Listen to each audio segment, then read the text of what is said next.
Kaunting kaalaman bago tayo magsimula ng kwento, tignan lamang ang screen para sa impormasyon. Alam nyo ba mga kabayan na mga balaw? Pinagmulan, ang nilalang na may ulo ng kalabaw at katawan ng tao. Ang balaw ay mula sa kalangitan, katuwang ito ng dakilang bathalang panday na si Mapulon. Sinasabing ang balaw ang siyang lumikha ng mga sandata ni Datu Bulanon, isang bathalumang lumaban sa hukbo nitong kung langit. Isa sa pinakamakapangyarihang babaylan na nabuhay sa mundo. Ano naman ang lakas?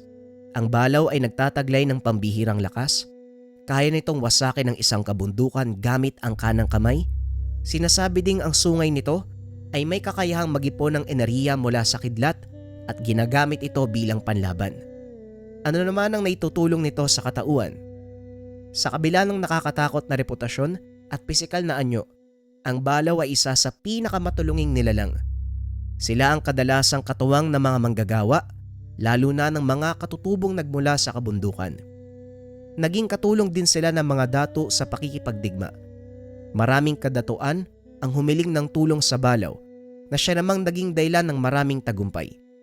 Isa na sa mga ito ang laban ni Datu Paiburong ng Irong-Irong o sa Iloilo sa kasalukuyang panahon. Kung sakaling gusto nyo pa ng maraming kaalaman, ilagay nyo lang sa comment section kung anong uri ng nilalang ang gusto nyong malaman. Simulan na natin ang kwento.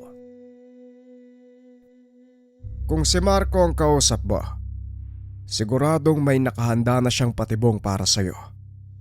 Alam ng taong yan na sa aming kadederetsyo. Asahan natin, nakaplano na ang mga susunod niyang hakbang. Wika ni Mang Rogelio. Yun na nga ang kinakatakot ko. Pero nagbakasakali pa rin akong pumunta sa inyo. Alam kong hindi niya sasaktan ng asawa ko dahil may kailangan pa siya sa akin. Pero sa oras na mawalan na ako ng silbi para sa kanya, siguradong papatayin niya si Isabel. Wika ni Pablo. Hindi nito alam na nakikinig sa kanilang usapan si Ron. Kakagaling lang nito sa labas ng kubo para ayusin ang mga sako ng kopra. Anong ibig mong sabihin?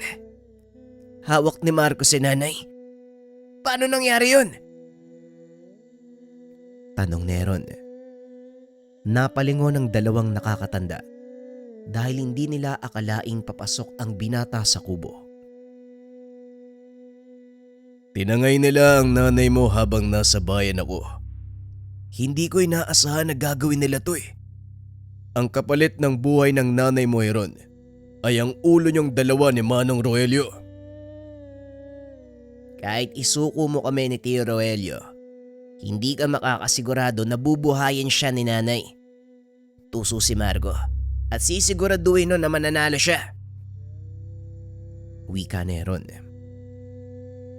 Yun din ang gusto kong sabihin sa kanya. Hindi garantiya ang madala mo kami sa kanya dahil sa oras na mangyari yon, pareho tayong mawawala sa mundong ito. Kailangang makaisip ng paraan para mailigtas si nanay. Kung matalinong mga nilalang, dapat doon natin sila sabayan. Ilang sandali ang lumipas. Kumalampag ang yero na nakalapag sa bilaran ng kopra. Dali-daling tinignan ni Heron kung ano ang may gawa. Nakita si Tandang Uban, nagpapagpag ng kanyang katawan. Ano ba naman yan? Bakit kasi nagkalat sa paligid ang mga kahoy at yero? Natalisod tuloy ako. Mabuti naman at nandito ka, Manong. Ngayon namin kailangan ng tulong mo. Nakahinga ng maluwag ang mga ito. Tinutuon ni Tandang Uban ang sinabi niya. Alam ko. Kaya nga nandito ako, hindi ba? Ngayon ipaliwanag nyo ng masinsinan kung ano ba talaga ang nangyayari. Pinaliwanag ni Pablo ang buong kaganapan. Matapos ay inilahad ni Tandang Uban ang plano niya. Isang bagay lang ang kailangan nating gawin. Isuko si Rogelio at Heron. Wala pa rin nga pong silbi. Kahit sundin ni Pablo ang gustong mangyari ni Marco, papatayin pa rin niya si Isabel. Tama ka. Pero pwede naman kayong sumuko kay Marco nang hindi nagpupunta. Ayan ka na naman sa mga salitang hindi ko maintindihan eh. Ano ang ibig sabihin nun, Manong? Paano kaming susuko nang hindi nagpupunta doon sa lugar? Simple lang ang sinasabi ko. Oo nga, tuso si Marco. Ngunit madaling linlangin ang mga aswang na kagaya niya. Ako nang bahalang gumawa ng patibong. Pablo, sumama ka sa akin. Papatayin mo ang kapatid at ang anak mo.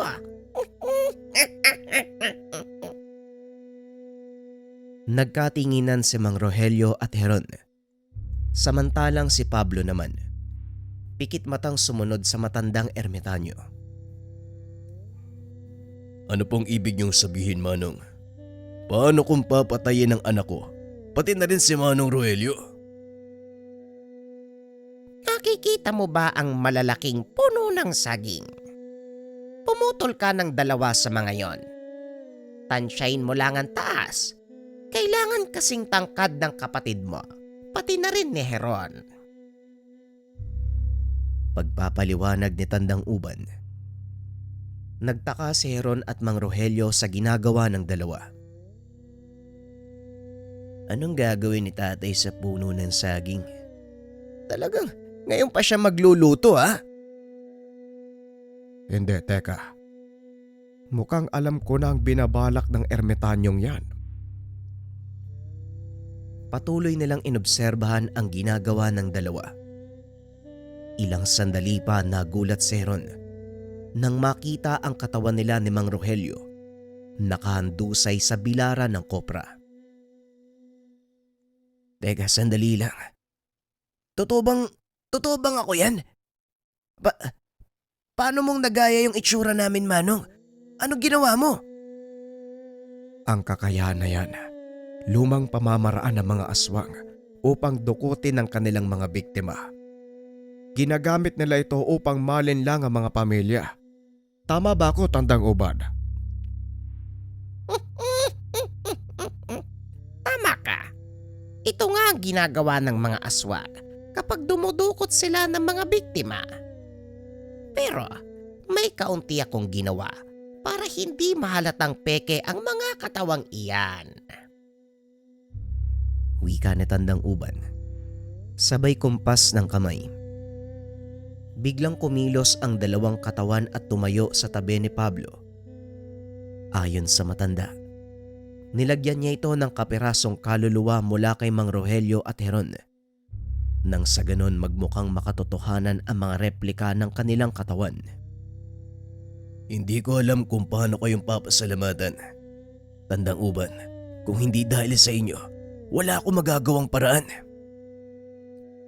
Sandali lang. Masyado pang maaga para magpasalamat. Isagawa mo muna ang mga plano mo. Sa susunod ka na magpasalamat kapag sigurado ka nang nagtagumpay. Matapos ang pag-uusap, umalis na si Pablo para dalhin ang replika ni Heron at Mang Rogelio sa kuta nila Marco. Pagdating sa lugar, masaya ang pinuno ng mga aswang dahil sa wakas, makakaganti na sa ginawa ng magtsuhin sa kanya. Bahusay, Pablo. Hindi ka naman pala mahirap kausap eh.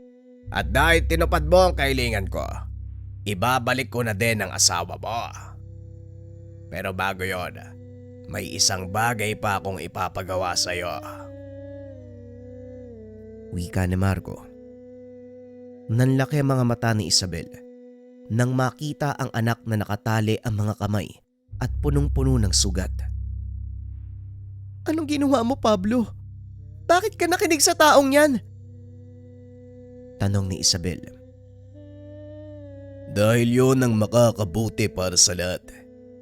Hindi matatahimik ang baryo hanggat hindi nakukuha ni Marco ang gusto niya. Hindi para sa pansariling kapakanan ang ginagawa ko, kung hindi para sa nakararami. Kung minsan, kailangan magsakripisyo ng iilang buhay para sa ikakatahimik ng mas marami. Ngayon, Marco, Ano ang gusto mong gawin ko para tuluyan ng palayain ng asawa ko? Patayin mo sa harapan ko ang sarili mong anak at kapatid. Kapalit ng buhay ng asawa mo. Napatakip na lang ng bunganga si Isabel nang marinig ang sinabi ni Marco. Pakawalan mo muna ang asawa ko at susunod ako sa sinabi mo. Hoy, baka nakakalimot ka. Wala ka sa lugar para magbigay ng mga termino. Gawin mo ang sinasabi ko. Tapos ang usapan. Papakawalan ko ang asawa mo. Ngayon, kung hindi mo naman kayang gawin, walang problema. Sama-sama na lang kayong mamatay. Wika ni Marco. Sabay sakal kay Isabel. Bitawan mo ang asawa ko. Pakiusap. Susundin ko ang sinasabi mo. Tugon ni Pablo. Matapos ay binunot nito ang itak. Walang pagdadalawang isip na pinugutan ng ulo si Mang Rogelio. Hinawakan nito sa bokseron. Itinarak ang hawak na patalim sa dibdib nito. Hindi na nakapagsalita pa si Isabel. Napaupo na lang ito nang makitang bumagsak sa lupa ang katawan ni Heron. Ginawa ko na ang gusto mo. Kaya tumupad ka sa kasunduan. Walang problema. Malaya na kayong makakalis. Tugon ni Marco. Habang pinagmamasdan ang walang buhay na katawan ni Mang Rogelio at Heron.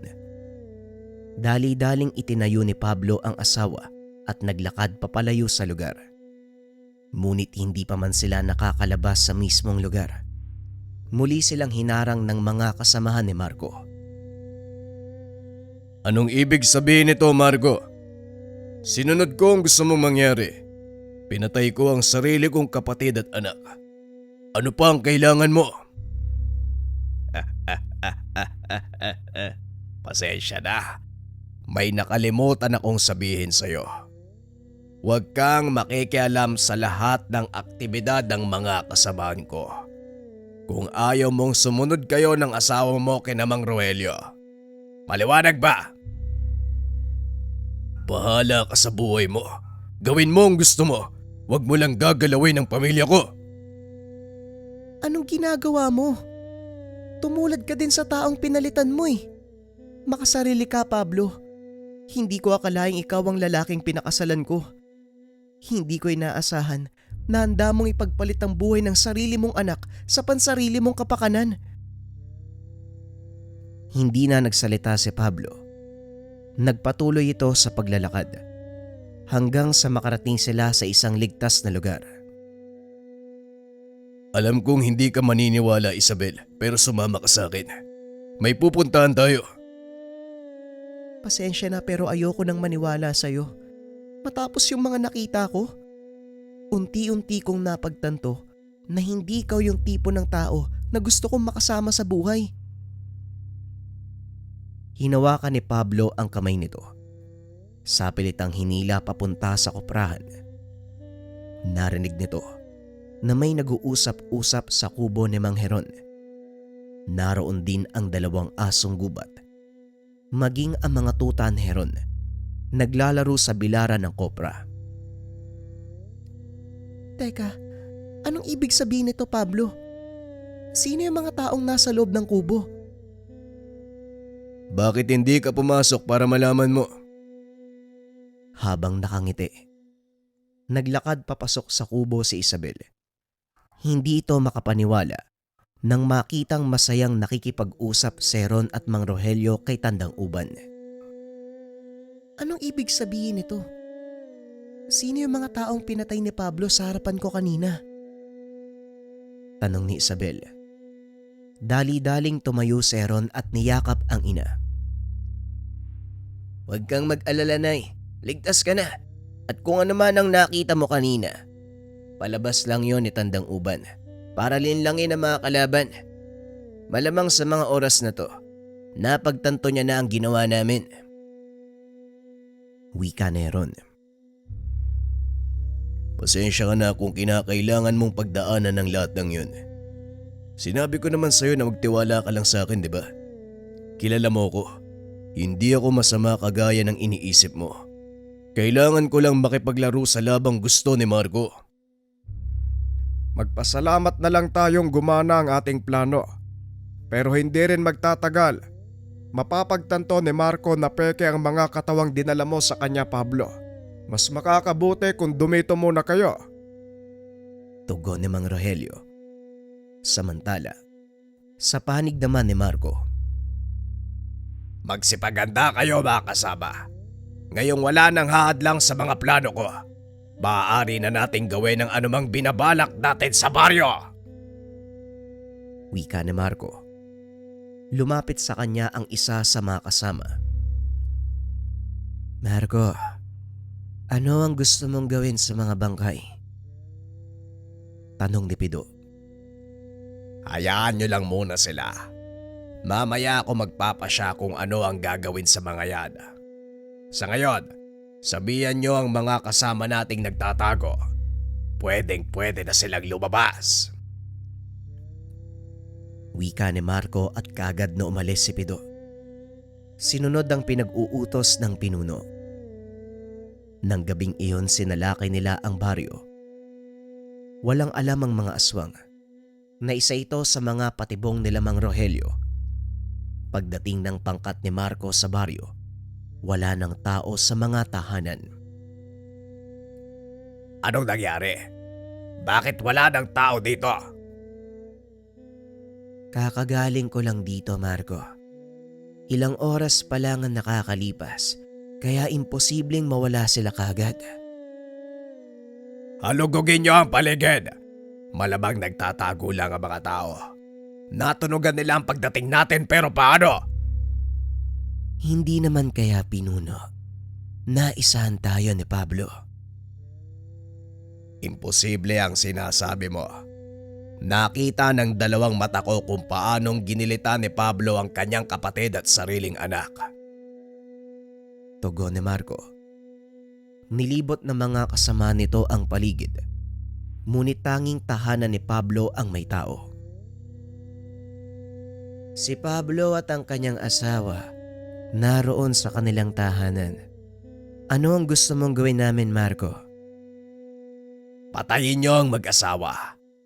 Balitaan niyo na lang ako kung ano ang nangyari. Tugon ni Marco. Dali-dali itong umalis sa lugar. Samantalang sina Pablo at Isabel nanatiling nakatago sa kanilang tahanan. Bago pa man sumalakay sina Marco, nagsagawa na ng plano sila Mang Rogelio. Aatras tayo ng ilang oras bago ang pagsalakay.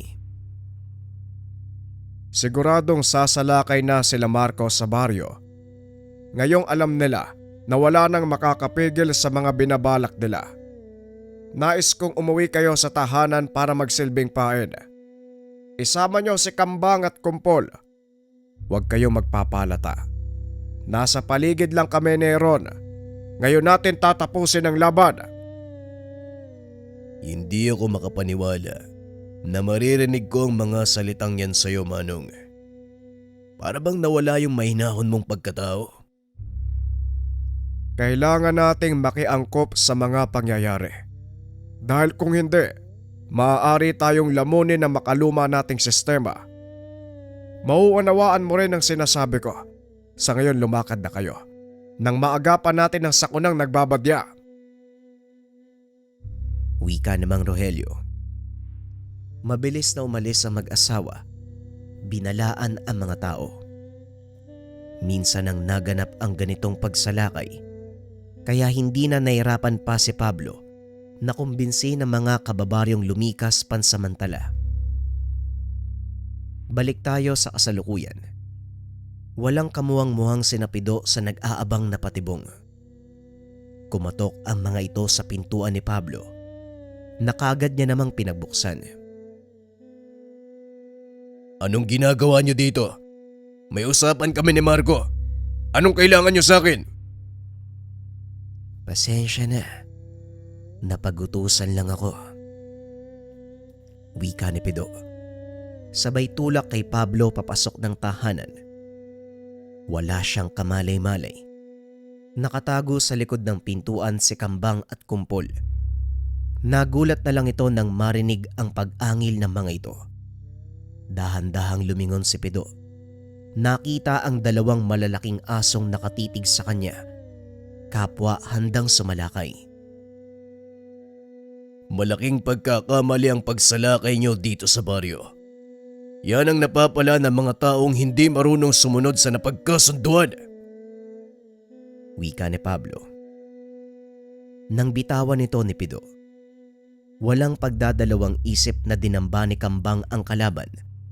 Tumakbo palabas ng tahanan sina Pablo at Isabel dahil alam nilang darating ang mga kasama nito.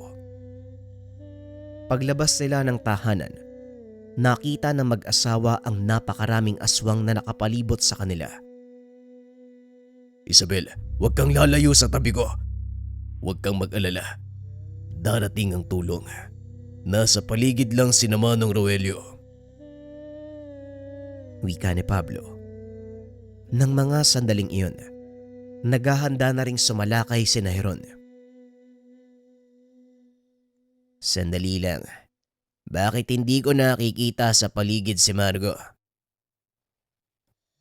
Sa palagay ko, naduwag ang isang yon. O siya, gamitin mo ang ilan sa mga alaga kong asong gubat. Hanapin mo ang kinaroroonan nila. Wika ni Tandang Uban. Hindi Manong, ako na ang gagawa nun.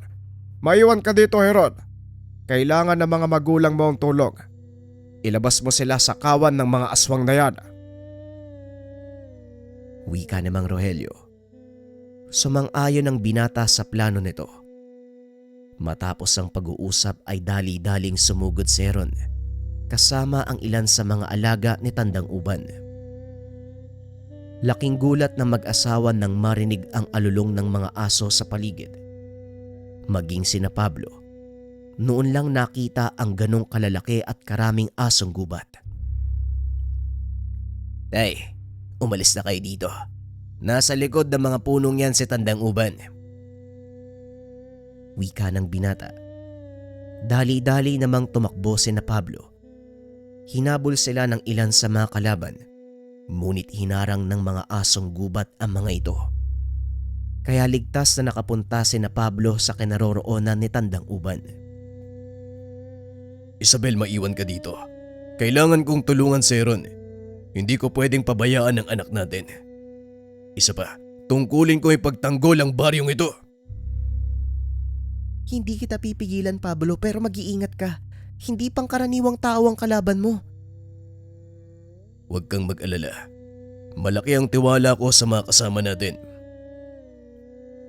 Muling wika ni Pablo. Samantalang si Mang Rogelio naman, patuloy na ginalugad ang paligid para hanapin si Margo.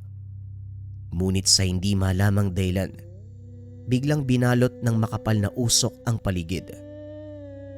Dahil sa makapal na usok, nahirapan sina Kambang na hanapin ang amoy ni Margo. Samantala, bumalik na si Marco sa kanilang kuta. Laking gulat nito nang makita ang dalawang puno ng saging na nakakalat sa sahig. Saka pa lamang nito napagtanto na tama ang sinabi ni Pido. Naisahan sila ni Pablo. Mga walang hiya kayo. Humanda ka sa akin, matanda ka! Sa sobrang galit ni Marco ay nagpalit ito ng anyo. Bumalik sa kinaroroonan ng mga kasama. Ilang sandali lang ay namataan nito si Mang Rogelio. Naglalakad ang matanda sa kalagitnaan ng gubat na nababalot ng makapal na usok. Kinuha nito ang pagkakataon upang sumugod. Manatili kayong alerto. Nararamdaman ko ang presensya niya sa paligid. Wika ni Mang Rogelio sa mga alaga. Marahang naglalakad ang mga ito sa kagubatan nang biglang lumitaw mula sa makapal na usok ang isang nilalang. Ang ulo nito ay sa baboy ramo, samantalang ang katawan ay sa tao. Punong-puno ng makapal na buhok ang braso nito. Napatras ang matanda. Dahil maging si Kambang ay nakaramdam din ng takot, nakita ni Mang Rogelio na bumaba ang buntot ng dalawang alaga. Sa wakas, nagkita din tayo, Tandang Rogelio. Alam mo bang napaniwala ko sa ginawa niyong panlilinlang? Wika ni Marco. Kasi ututo ka. Kaya nga ginamit namin ang mga pamamaraan yung mga aswang upang makuha namin ang asawa ng kapatid ko. Aminado ako. Nagawa niyo akong lukuhin pero sa tingin ko, hanggang dito na lang kayo. Panahon na para maningil sa lahat ng ginawa niyo sa aking lahi. Mukhang imposible nang mangyari ang sinasabi mo. Kung hindi mo pa alam, kasalukuyang nakikipaglaban ng mga asong gubat sa baryo. Iniisa-isa nila ang mga kasamahan mo. Sa mga oras na ito, hindi ko na alam kung ilan na lang ang natira sa inyo. Masyado nilang minaliit ang kakayahan ng mga asong gubat. Wika ni Mang Rogelio, na lalo namang nagpatindi ng galit ni Marco. Sumigaw ito. Umalingaw-ngaw sa paligid ang napakalaking boses ng nilalang. Napatras si Kambang at Kumpol dahil sa lakas ng inilalabas na enerhiya ni Marco. Tignan mo, maging ang pinagmamalaki mong asong gubat natatakot sa presensya ko. Sa palagay mo, may magagawa pa ba kayo ngayon?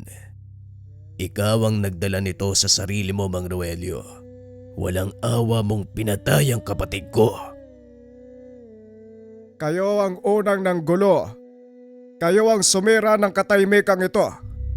Dumepensa lang kami. Kaya wag mong ibunto ng sisi sa amin. Biglang sumugod si Marco. Itinulak nito ang matanda. Dahilan para tumalsik ng malayo. Dali-dali namang tumakbo si Kambang papunta sa tabi nito. Yan, ganyan nga. Matakot kayo sa akin. Mga mabababang uri ng nilalang. Wika ni Marco. Dahan-dahang bumangon si Mang Rogelio. Naramdaman ang bali sa kanang braso. Mukhang hindi na ako makakalaban ng sabayan sa kanya, Kambang. Wala akong panama sa isang aswang. At sa kasalukuyan niyang anyo, mukhang hindi niyo rin siya kakayanin talunin. Wika ni Mang Rogelio sa mga alaga. Nagkakamali ka, Rogelio. Tumayo ka. Alisin mo ang anumang alinlangan sa puso mo. Yan ang nakakapagbigay ng takot sa mga alaga mo. Tandaan mong konektado sila sa emosyon mo. Wika ni Tandang Uban. Nakatayo lang ito mula sa malayo habang pinagmamasdan si Mang Rogelio. Mukhang napaka-imposible ng sinasabi mo, Tandang Uban. Tignan mo ang malaking pagkakaiba namin. Isang pangkaraniwang matanda laban sa isang malakas na aswang. Sa palagay mo, saan ko kukunin ang tapang para kalabanin ang isang yan? Hindi mo pa rin ba naiintindihan ang lahat, Rogelio? Tumingin ka sa paligid. Nakikita mo ba ang mga nangyayari? Wika ni Tandang Uban habang inuutusan ang kanyang mga alaga na sugurin si Marco. Inikot naman ni Mang Rogelio ang tingin. Nakita ang mga asong patuloy na nakikipaglaban sa mga nilalang na higit na mas malakas kung ikukumpara sa kanila. Dahan-dahang tumayo si Mang Rogelio. Hinawakan sa ulo si Kambang at Kumpol. Naalala nito ang mga panahon na wala pang muwang ang mga alaga, kung paano niya ito pinalaki hanggang sa kasalukuyan. Masaya ako at dumating kayong dalawa. Hindi ko inasahang ganito kalaking pagbabago ang idudulot nyo sa aking buhay. Alam kong nahihirapan din kayo. Wala na akong karapatang humiling pa sa inyo ng kahit ano. Ngunit gayong pamana, sa kahuli-huli ang pagkakataon, samahan nyo kong talunin si Marco. Wika ni Mang Rogelio at laking gulat nito. Biglang nagbago ang kulay ng balahibo ni Kambang. Mula sa purong itim, lumabas ang batik-batik nitong maihahalin tulad sa mga marka ng isang tigre. Bagya ding lumaki ang asong gubat, naging mas matipuno. Ganon din ang nangyari kay Kumpol. Naging mas mabangis ang dalawang aso. Naramdaman ni Marco ang biglaang pagbabago sa mga ito. Mukhang nagkamali ako nang sabihin na hanggang dito na lang kayo. Kahit papano pala, may itatagal pa ang labang ito. Wika ni Marco. Matapos ay dali-dali itong sumugod sa kinaroroonan ni Mang Rogelio. Biglang nawala sa paningin nito ang dalawang aso. Laking gulat ng aswang nang makita niya ang mga asong papasugod sa kanya. Kinagat ni Kambang ang kanang kamay ni Marco. Samantalang si Kumpol naman, hila-hila ang kaliwang braso nito. Pilit kumakawala si Marco mula sa pagkakakagat ng dalawang nilalang. Ngunit hindi niya magawang kalasin ang malakas na panga ng mga ito. Kinuha naman ni Mang Rogelio ang pagkakataon para sumugod. Gamit ang kanyang itak, walang tigil nitong pinagtataga si Marco. Ngunit sa kasamaang palad, mabilis lang din na naghilom ang sugat ng aswang.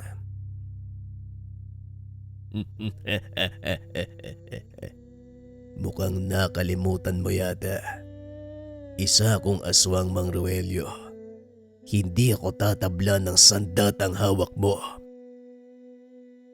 Wika ni Marco. Inangat nito ang magkabilang braso. Umikot ng ilang ulit, dahilan para tumilapon palayo ang dalawang aso. Sa pagkakataong iyon, sinugod na ni Marco si Mang Rogelio. Akmang susuntukin niya ito. Biglang tumarak sa katawan ng aswang ang isang sibat na gawa sa kawayan. Nilingon ni Mang Rogelio kung sino ang may gawa nun. Nakita si Pablo na nasa likod neron at ang ilan pang asong gubat.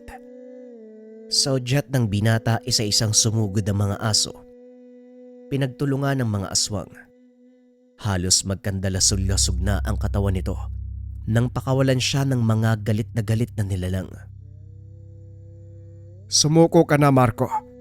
Dahil wala nang iyong mga kasama, nag-iisa ka na lang. Wika ni Mang Rogelio sa pag-aakalang tapos na ang laban. Hindi importante kung nag-iisa ako. At nagkakamali kayo kung inakala niyong hanggang dito na lang ang lahat. Maaaring mapatay niyo ako. Ngunit asahan niyong may darating pang mas malakas kaysa sa akin. At habang nag-uusap tayo, unti-unti na silang papalapit. Tugon ni Marco. Dali-daling tumakbo si Mang Rogelio. Tinaga sa leeg ang aswang. Humiwalay ang ulo nito sa katawan na naging dahilan ng agarang kamatayan. Hindi ako sigurado kung totoo ang sinasabi ng isang to. Pero masaya ako dahil sa wakas, Hindi na ituloy ni Mang Rogelio ang sasabihin. May kung anong tumama sa kanyang likod. Tumagos ito sa kanyang dibdib. Dahan-dahang napaluhod. Nanlaki ang mga mata ni Heron nang makita ang may gawa ng ataking iyon. mukhang naaliw kayo habang pinagtutulungan ang anak ko. Mga walang hiya. Hindi pa kayo nakontento na pinatay niyo ang isa. Ngayon naman, sinunod niyo pa si Marco. Wika ng isang matanda na may hawak ng pana. Sa wakas at nagpakita ka na, Tandang Lindo. Hindi mo alam kung gaano ko katagal inantay ang pagkakataong ito. Sa wakas, magkakadaumang palad ko na din ang mga ngasong aswang. Wika ni Tandang Uban. Dali-daling binuhat ni Heron ang tiyuhin papalayo sa lugar. Kapit lang, Tiyo. Kaya mo yan. Malayo sa bituka ang sugat mo. Tama ka. Pero hanggang dito na lang siguro ko, Heron. Hindi ko nakakayanin ng isa pang malakas sa kalaban. Ngayon nasa kamay mo na kung paano ipagpapatuloy ang labang ito. Hindi, Tiyo. Gagaling ka pa. Marami pa tayong dapat gawin kaya huwag ka na magsalita. Magpahinga ka. Kami nang bahala dito. Muling wika ni Heron. Hinawakan ni Mang Rogelio ng maigpit ang kamay nito. Muli siyang nagsalita. Masaya ako at umabot tayo hanggang dito. Nagawa ko na ang dapat kong gawin, iho. Hindi na ako magtatagal kaya pakiusap. Talunin mo ang isang yan para sa akin. Hindi, Tiyo. Hindi ako papayag. Sino ngayon na mag-aalaga kay Kambang at Kumpol? Inihahabilin ko na sila sa pangangalaga mo. At isa pa, ikaw naman talaga ang nag-alaga sa kanila. Nung mga panahong hindi pa namumulat ang kanilang mga mata. Tiyo. Hindi. Ikaw ang kinilala nilang amo Kaya kailangan mong lumabad para sa kanila. Tugon ni Heron. Nakapikit na ang mga mata ni Mang Rogelio ng mga sandaling iyon. Marami na ang nawalang dugo sa matanda. Hinawakan ni Pablo sa balikat ang binata. Hayaan mo nang magpahinga si Manong Rogelio, anak. Tapos na ang kanyang paghihirap. Nagawa niya na ang dapat gawin sa mundong ito. Wika ni Pablo. Dahan-dahang inilapag ni Heron ang katawan ng tiyuhin. Kasabay ng paglapat nito sa lupa ay siya ring pagkalagot ng kanyang hininga. Napatingin si Heron sa lalaking pumana sa tiyuhin. Dinampot nito ang itak at tumayo. Naglakad ng marahan kasabay nito si Kambal at Kumpol. Ramdam ng binata ang galit sa mga alaga ng tiyuhin. Kambang, Kumpol, alam kong pagod na kayo. Pero may isa pa tayong kalaban. Kaya kapit lang. Sisiguraduhin kong tatapusin natin to ngayon. Maaaring hindi mo siya kayanin, Heron. Masyado siyang malakas para sa'yo at higit na may karanasan. Alam ko, Manong. Pero hindi nun mapipigilan ang pagnanais ko na ipaghigante si Tio Rogelio. Tugon ni Heron. Hindi na ito napigilan pa ni Tandang Uban dahil bigla na lang itong nawala sa kanyang paningin. Bagay na ikinagulat nito. Wala namang formal na pagsasanay mula sa kanya ang binata. Nakikita mo ba ang ginawa ni Heron, Manong? Paano siyang nawala sa paningin natin? Diyan din ako nagtataka. Walang formal na pagsasanay mula sa akin ng batang yan. Hindi kaya? Tanong ni Tandang Uban. Walang nakakaalam ng iniisip nito. Ngunit malaki ang hinala ng matanda na si Mang Rogelio ang nagturo sa binata ng lahat ng nalalaman. Ngunit ni minsan, hindi niya nakita si Mang Rogelio na gamitin ang kakayang iyon. Habang iniisip ng matanda ang nangyari, biglang lumitaw ang binata sa harapan ni Lindo. Sinuntok ito. Kasunod ng pag-ataking iyon, dinamba ng 2 aso ang kalaban. Hindi na pagandaan ni Lindo ang pag-atake, kaya malubha itong nasugatan.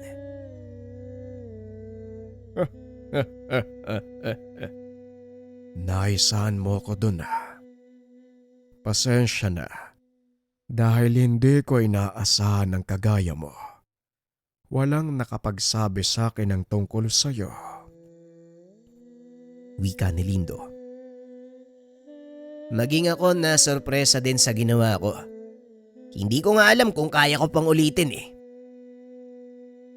Tugon ni Heron. Muli itong sumugod at kagaya ng una. Hindi na naman nakita ni Lindo kung saan ito napunta. Sa pagkakataong iyon, isang malakas na sipa naman ang binigay ni Heron sa matandang aswang. Ano pang inaantay mo? Bakit hindi ka magbagong anyo? Wika ni Heron. Hindi ko kailangang mag-anyong aswang para talunin ang isang batang kagaya mo. Wika ni Tandang Lindo. Binalahan nito ang kanyang pana, inumang sa mga alagang aso ni Tandang Uban. Tuso ka talagang lumaban, Lindo. Ngunit hindi mo na ako maiisahan. Wika ni Tandang Uban.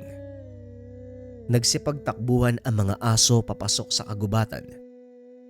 Wala ni isa sa mga ito ang natatanaw ni Tandang Lindo hanggang sa muling sumugod si Heron.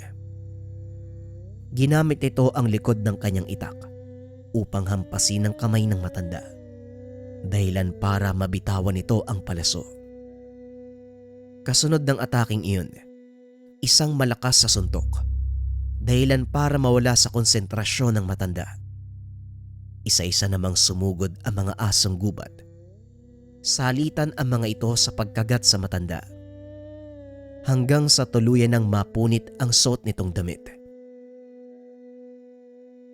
Mukhang nagkamali ako nang sabihin kong hindi ko kailangan magbago ng anyo.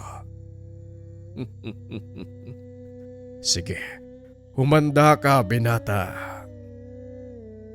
Wika ni Tandang Lindo. Dali-dali namang nilapitan ni Tandang Uban si Heron. Heron, ipaubaya mo na sa akin ang labang ito. Masyado siyang malakas sa anyong aswang, kaya ako nang bahala sa kanya. Wika ni Tandang Uban sa binata.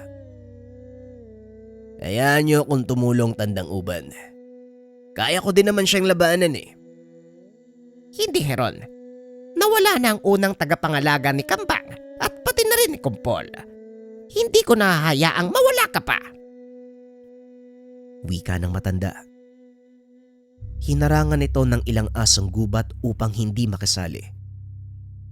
Habang nagbabagong anyo si Tandang Lindo, unti-unti namang nagtitipon ang mga asong gubat sa paligid ni Tandang Uban.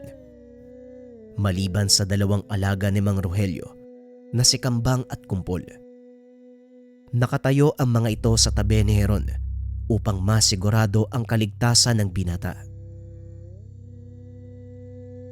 Hindi niyo ako kailangan bantayan, Kambang at Kumpol. Mas kailangan ng mga kasama niyo ang tulong.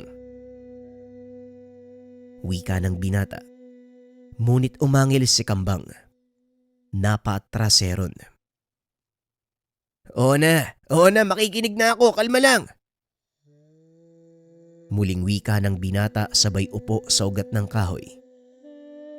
Pinanood nito ang laban ng dalawang matanda, ermitanyo, kontra sa mga ngasong aswang.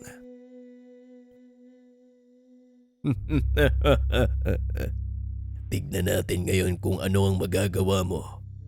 Nung una tayo magkarap, maraming taon na ang nakakaraan, halos kalahati ng mga alaga mo ang nawala. Hindi ka pa ba nadadala? Sigurado kung mauulit lang ang kaganapan. Maulit na akong mauulit. Tanggap ko na ang maaaring mangyari sa kanila. Huwag kang mag-alala. May napipisil na akong papalit sa akin. Tugon ng matanda sabay lingon kay Heron. Tinignan ni Tandang Lindo ang binata at tumawa ng malakas.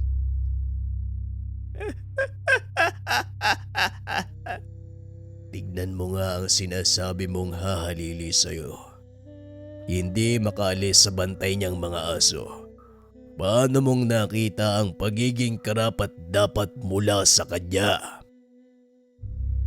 Yan mismo ang dahilan kung bakit siya ang napili ko. At isa pa, hindi ba malinaw sa iyo ang kaya niyang gawin? Wala pa akong itinuturo sa kanya, pero nagawa kanyang patamaan ng malakas sa suntok. Kung sakaling magpapatuloy ang laban niyo, malaki ang posibilidad na mapabagsak kanya. Dapat lang magpasalamat ka sa akin. Niligtas kita sa kahihiyan sa pagkatalo sa isang batang walang muwang. Masyado mo kong iniinsulto. Hindi naman kaya nagkakamali ka lang. Tama ka, maaaring nagkakamali pero kailanman. Hindi nagkamali ang pang-amoy ng mga asong gubat. Hindi mo ba nahalata kung ano ang nangyari kanina? Ang bunga kala ko, Natuklasan mo kung ano ang nangyayari. Kaya mo pinuntirya ang mga alaga ko. Pasensya na, pero hindi ko alam ang ibig mong sabihin. Pues huwag ka nang mag-abala pa. Hindi ko na din kailangan pang sabihin sa iyo ang lahat. Pag-uusap ng dalawa. Biglang sumugod ang mga asong gubat nang hindi inuutusan.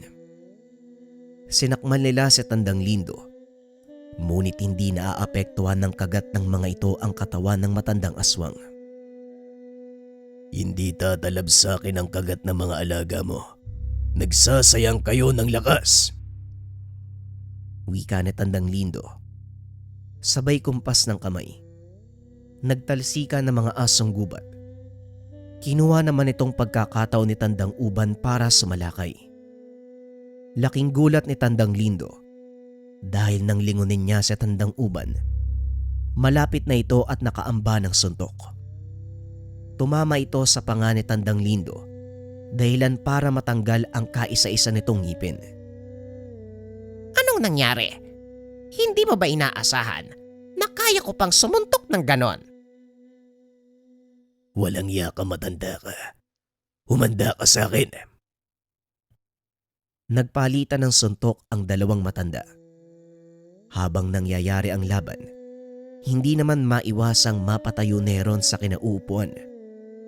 Namamangha ito dahil kung titignan, parang hindi matatanda ang nagpapalitan ng atake. Parang hindi ka tumatanda, Uban. Ganun pa din ang lakas mo. Ganun ka rin, kaibigan. Sayang lang, magkaiba tayo ng paniniwala.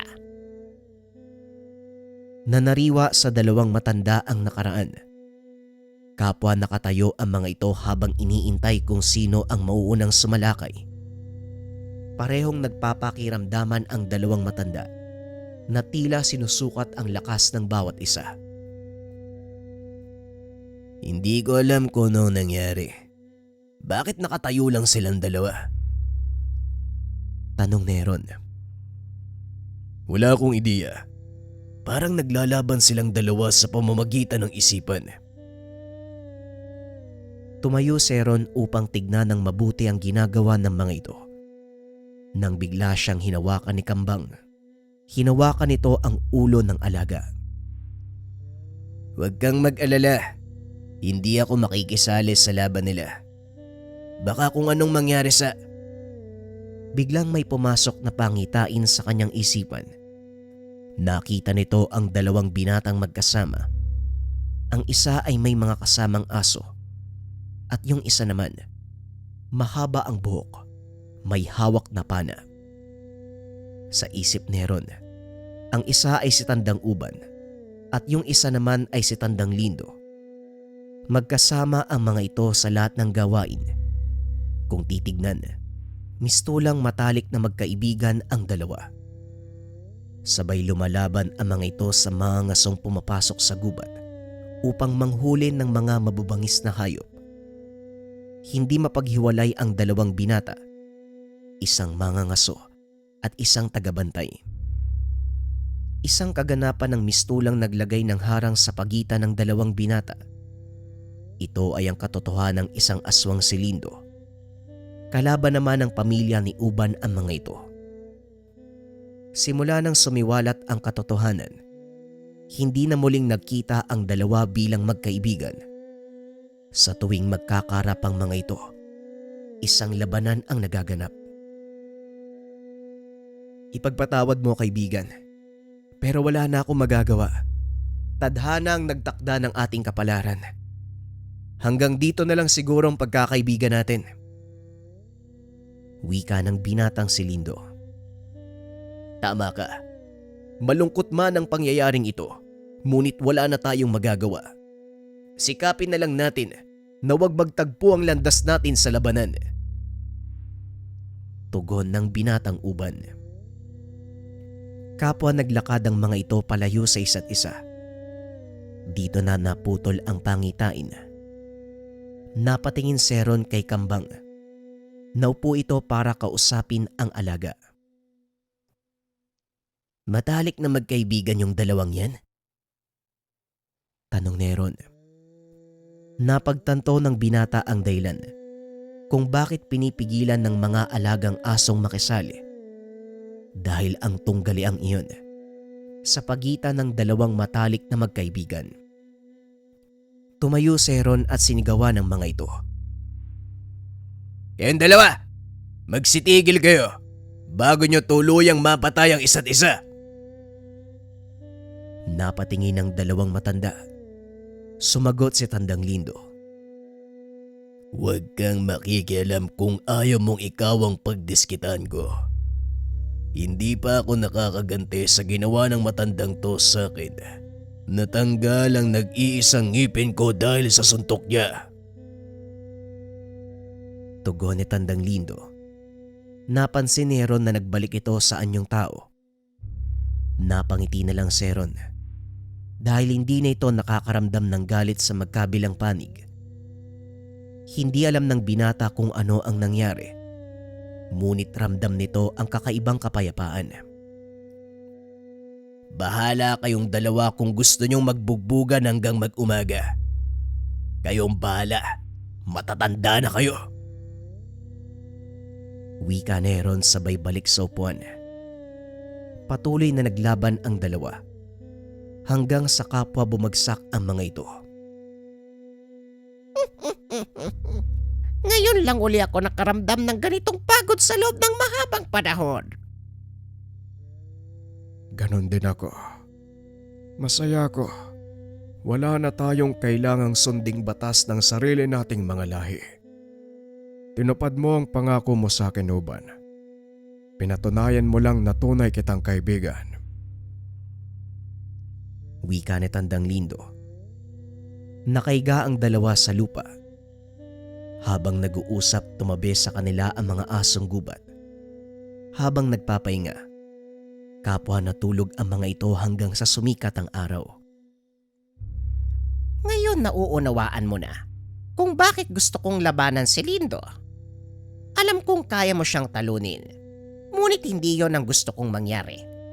Matalik kong kaibigan ng matandang yon. May pangako ako sa kanya noon. Masaya kong nabigyan ng pagkakataong matupad yon. Hindi ko po talaga naisip na ganito ang kakalabasan ng lahat.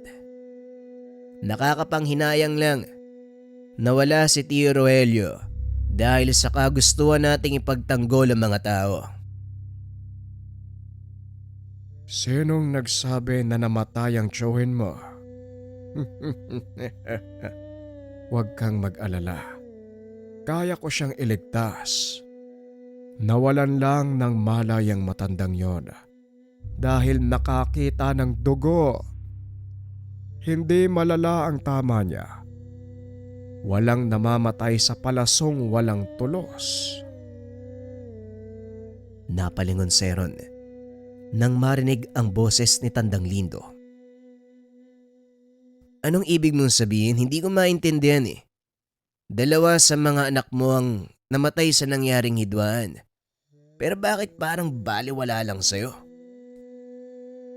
Tanong ni Aaron. Hindi ko anak, Sena Marco. Sadyang iba lang ang pananaw nila sa buhay. Nang malaman kong isang ermitanyong may alagang asong gubat ang kalaban, alam ko na kaagad na si Uban ang tinutukoy nila. Kung namatay man ng dalawang yon ay sa kagustuhan nila. Ilang beses ko silang pinigilan sa gusto nilang mangyari, pero hindi sila nakinig. Si Tandang Lindo at ako, kapwa nagsasanay sa ilalim ng nag-iisang guro. Sa kasamaang palad, pinaghiwalay kami ng aming mga tadhana, ngunit bago tuluyang maglaho ang aming pagkakaibigan, pareho kaming nangako na hindi namin ito kakalimutan kahit anong mangyari. Wika ni Tandang Uban. Napakamot na lang sa ulo si Aaron dahil napakaraming buhay ang nasayang na hindi naman dapat mangyari kung umpisa pa lang ay nagkita na ang dalawa. Alam nyo, kasalanan nyo ang lahat ng to eh. Marami sa mga taga-baryong namatay. Gayon din sa mga aswang at asong gubat. Hindi dapat nangyari ang bagay na to kung nagkita at nagkaayos kayo ng mas maaga. Nauunawaan ko kung ibubunton nyo ang sisi sa akin. Ngunit wag din nating kakalimutan na minsan nangyayari ang isang bagay para na din sa ikabubuti ng lahat. Napagtanto ni Heron ang sinabi ni Tandang Lindo. Kung hindi namatay si Marco, malamang hindi matatapos ang kaguluhan. Sa kabila ng trahedya, nakahinga ng maluwag ang binata dahil sa wakas. Nagkaroon na ng tuldok ang walang katapusang laban nila sa mga aswang.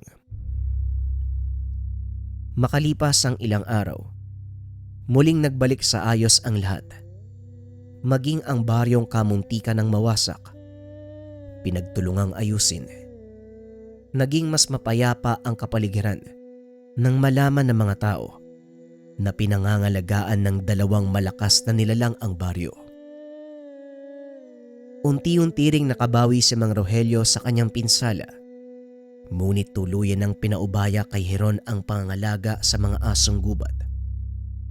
Sinanay din ng dalawang matanda ang binata upang maging mangasong tagabantay. Hindi ko ito nagawa sa aking mga kalahi, kaya kung iyong mamarapatin, hayaan mong turuan kitang maging mangangaso. Sa ganung paraan, mas magiging epektibo ka sa tungkuling gagampanan mo. Wika ni Tandang Lindo. Pumayag naman si Heron. Kalaunan ay tuluyan nitong niyakap ang pagiging mangangasong tagabantay. Naging tagapangalaga ng kagubatan ng binata. Sa tulong ng mga alagang asong gubat, itinaboy ng mga ito ang mangangasong nanguhuli ng mga hayop na nanganganib ng maubos.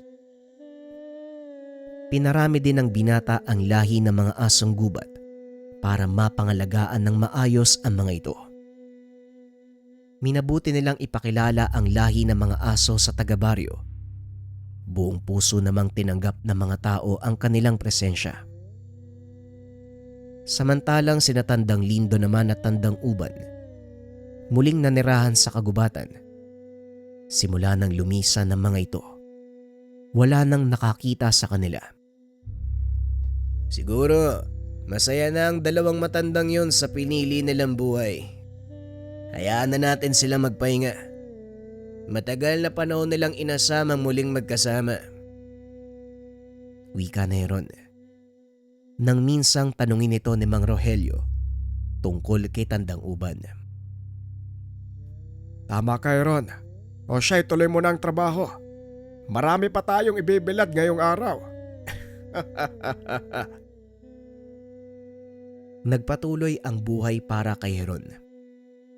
Maging ang mga asong gubat, nakahanap ng tahanan sa kandili ng binata. Sa paglipas ng mga taon, isa-isang nawala ang mga ito. Hindi alam ni Heron ang dahilan. Ngunit sa isip niya mas mabuti ang ganon. Mas maganda ang buhay ng mga ligaw na hayop kung hindi papakialaman ng mga tao. Ang tanging naiwan sa pangalaga ni Heron, si Kambang at Kumpol, kasama ang dalawang tuta na ipinagkaloob ni Tandang Uban. Kung titignan ng istorya, parang ang dalawang matanda ay katumbas din ng dalawang aso, si Kambang at Kumpol, at ang dalawang tutang alaga ni Heron. Hindi man malinaw na napaliwanag sa kanya, pero sigurado si Heron na ang buhay ng dalawang matanda nakaangkla sa buhay ng dalawang aso. Kaya naman sa tuwing makakaramdam ng matinding panganib, hindi natatakot o nababagabag si Heron. Alam niyang darating ang dalawang matanda sa oras ng pangangailangan. Maraming salamat sa pakikinig ng kwento natin, mga kabayan. Nakaka-inspire yung kwento na to, no? Si Kambang saka si Kumpol. Heron, tapos Mang Rogelio, Tandang Uban at Tandang Lindon. Kung mapapansin nyo mga kabayan, palaging dalawa yung bilang ng yugto ng karanasan nila mga kabayan. Kumbaga, nakabatay sa pribadong panahon, meron talagang dalawang tao na itinatalaga na magbantay sa anumang gampanin na dapat gampanan kasama ang mga asong gubat. Hindi ko tuloy maiwasang isipin na baka hanggang ngayon, meron pa rin tayong pares ng mga tao na patuloy na nagbabantay sa ating lahat. Baka meron pa rin pares ng mga asong gubat na nagbabantay sa atin na hindi lang natin nakikita. Maraming salamat sa pakikinig ng kwento mga kabayan.